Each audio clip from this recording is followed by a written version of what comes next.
I have a plan. করব কাজ গর্ব দেশ, সবার আগে বাংলাদেশ। আপনাদের সাথে আবার 12 তারিখের পরে দেখা হবে। কোথায় দেখা হবে? খাল খনন কর্মসূচিতে দেখা হবে। খাল খনন কর্মসূচি, সবাইকে কোদাল নিয়ে আসতে হবে। পারবেন? ম্যাটারই ছিল না। এইবার আসেন, আপনি প্রতিশ্রুতি দেওয়া, সবাই প্রতিশ্রুতি, আপনি এখানে এসে জানলাম যে 20,000 কিলোমিটার খাল খনন করবে আর 50 কোটি বৃক্ষরোপণ করবে।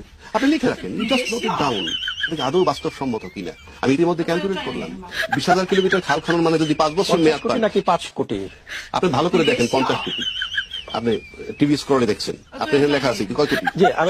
এখন শেষ করি আপনাকে। যদি 20,000 কিলোমিটার খাল খনন আপনি করতে চান 5 বছরে, দৈনিক গড়ে 11 কিলোমিটার খাল খনন করতে হবে। আপনি লিখে রাখেন, নোট ইট ডাউন। আমি আপনাকে নোট করে রাখতে বললাম। 50 কোটি বৃক্ষরোপণ যদি আপনি করতে চান, প্রতিদিন 2,73,000 গাছ রোপণ করতে হবে। লিখে রাখেন, দেশটাই তো থাকবে না। 20,000 কিলোমিটার খাল খনন করলে সব নদী, আর 50 কোটি বৃক্ষরোপণ করে দেখেন তো দেশের ল্যান্ড থাকে কিনা।